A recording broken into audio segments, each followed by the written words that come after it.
Welcome to the Integrate This EdTech podcast. I'm Jeremy Mikla, and I'm really excited to be joined by Leo here today. And Leo is from Pokemon, who has who has a very strong presence here at the ISTE conference. If you happen to be at the ISTE conference, you look for the giant Pikachu balloon that's up above where your booth is. So you can't miss that, right? Exactly. Yeah. What has been your experience so far at the conference? Well, we're very excited to be here, representing the Pokémon Company International. One of the most interesting things is that most people, many of them who are teachers, principals, administrators, are asking us, what is Pokémon doing here? Like, what are you guys doing here? Why are you here? And that's the main question, and our answer is because we are launching an after-school program. We actually launched that a few months ago with the American Library Association. So right now, that has been implemented in school libraries and public libraries. But we're now launching a partnership with ISTE to basically bring the joy and the community of Pokemon to students everywhere. And the idea for that is that with these clubs, we're creating a safe, nurturing environment for kids to acquire skills while playing. Can you tell me a little bit more about what those clubs look like as an organizational structure? Is it very much like adult advisor driven? Is there opportunities for students to take leadership through some of those clubs? And what exactly do they do within the club? Yeah, I think the first thing that is important to clarify is that it's an after-school program. So it's not integrated, it's not curriculum integration within the classroom itself. It's the extracurricular. Yep. So that's one thing. Second, yes, it is adult-led, meaning you have to be either a teacher or anyone in the staff of the school to run it. And that's important, but that does not mean that other students cannot play a role. We have been seeing in our current experience with public libraries, for example, that librarians sometimes recruit teenagers, like high schoolers, to come and help teach and run activities for younger kids. Or school librarians also recruiting older kids from older grades to help mentor the younger. Yep. And we were just talking to teachers this morning at a session, and that's a lot of what came through in their own experiences of how they create nurturing dynamics within after-school activities. Sure.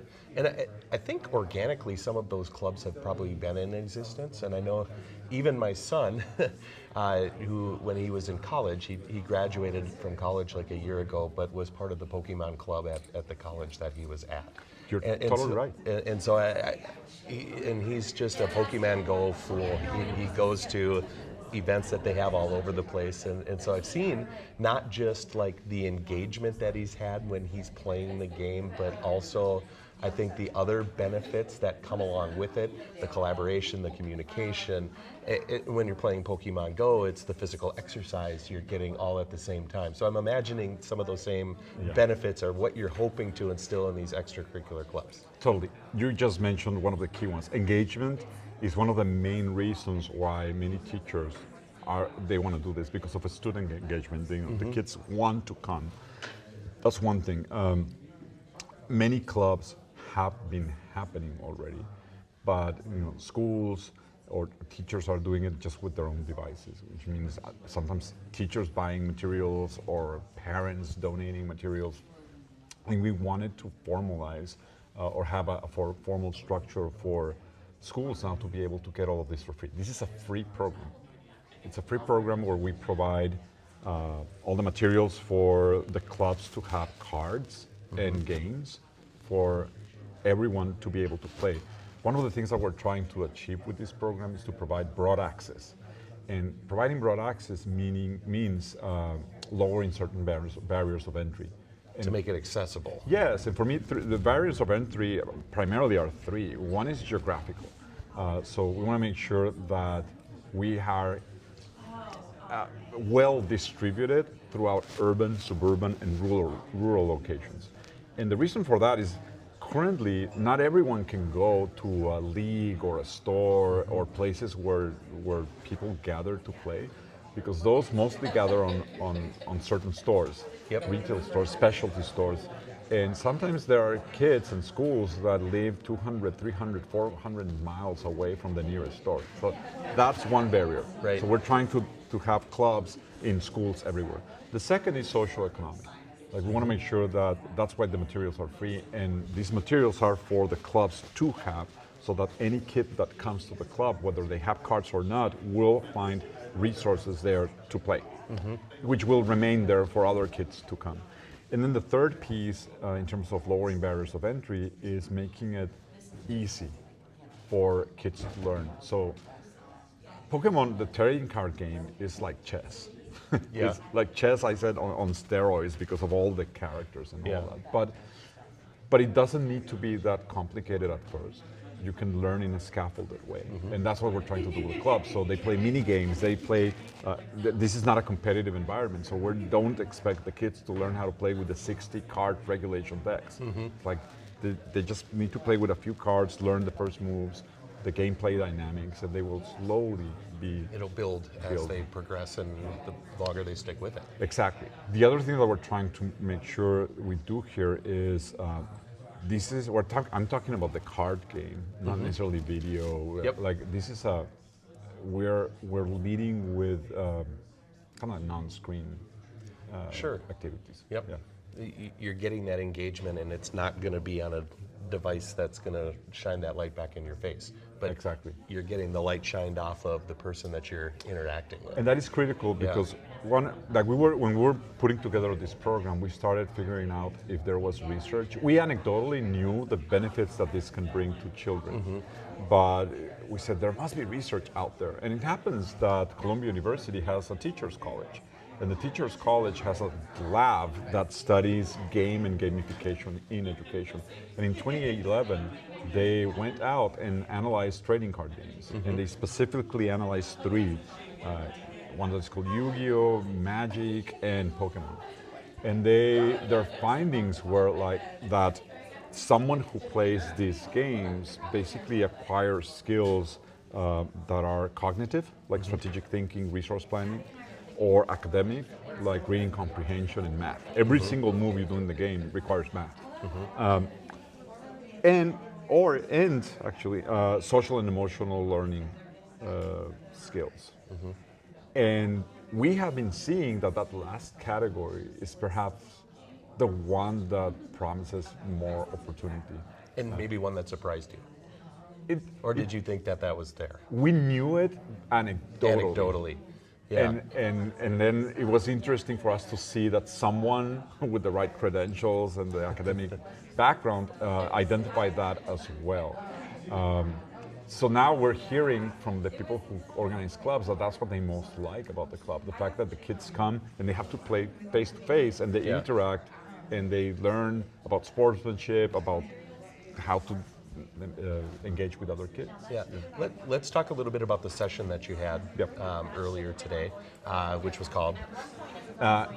It was called Empowering Young Minds Through Play. Through Play. I'm imagining, because I was not able to attend that, but you probably had a lot of teachers that walked into that room, maybe with their guard up, thinking, "Oh boy, what is they gonna say about this?" And I'm gonna be a little bit oppositional. How did you, in your session, try to break that wall down to get them to see how Pokemon and empowering learners through play can actually be something that you can incorporate some of that engagement that they're getting from there that they can then turn into start to use, even though I know it's an extracurricular program, even with extracurriculars, you want to see that carryover that goes into the actual classroom itself. You would be surprised that we didn't face much of that oppositional Really? Okay. That's cool. point of view. There were various teachers that were already running clubs, or that used to run clubs on their own. So they were happy to see that finally there was going to be some support for them to be able to do it for free. There were other teachers that were inquiring, or maybe more skeptical about are you guys intending to bring this into the classroom as part of the curriculum? And then we clarified that this is an after-school activity. Yet, some teachers shared experiences of how they do things in the classroom. Can you point to an example of that? Yeah, I'm going to give you a few. Not all of them not all of these anecdotes came in that session. Some Sure. did, but I've been getting a lot of these anecdotes in the booth. Teachers that say that they use the cards for when they're teaching math, that's an obvious one, and I think that's a very easy one. But the ones that are more interesting to me is teachers saying, like a language teacher saying, all Pokemon characters have a backstory. A little bit is in the card, but if you go to an online resource called the Pokédex, you can read that every character has a story, and they say, well, this character was born here and has these characteristics, and this is their attitude, these are their powers, and this is the ecosystem in which they grew, blah, blah, blah. And it's like probably half a page of text. So this language teacher was saying to me, I asked the kids to read the backstory of their favorite Pokemon. Once they read it, then I say, now write a story with that. Like, what's next? What else is this Pokemon? And maybe that teacher gives prompts. Like, imagine that the Pokemon goes and visits X. What would happen? And then they start writing a story. So that's one example. Another example is a science teacher that's saying to us, sharing with us that I don't know if you know, but Pokemon characters evolve.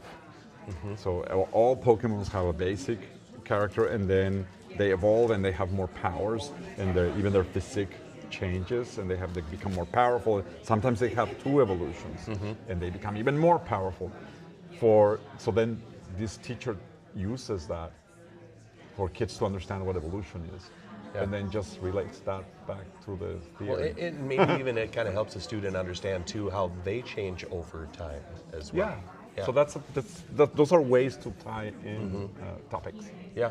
That's great. So now I'm thinking, we're not doing that in the class, just to be clear, but it's just interesting to see that teachers take They're making these those resources. connections. They make whatever connections they feel are appropriate and relevant for their students. Yeah. So I'm thinking now of a teacher at a school. They just heard about the program. How do they get started? They just need to go to the ISTE webpage. This is a free benefit for ISTE members. Okay. Like any ISTE member can enroll and bring a club to their school. So they just need to go to the website. To the website. Yeah. And we will definitely make sure to link that in the description. I'll give you the exact link. Yeah, perfect. Well, I really appreciate you taking your time with us here, and I hope you have a great rest of the conference and have a lot more people coming through. Yeah, my pleasure. Yeah. Thanks. Thanks.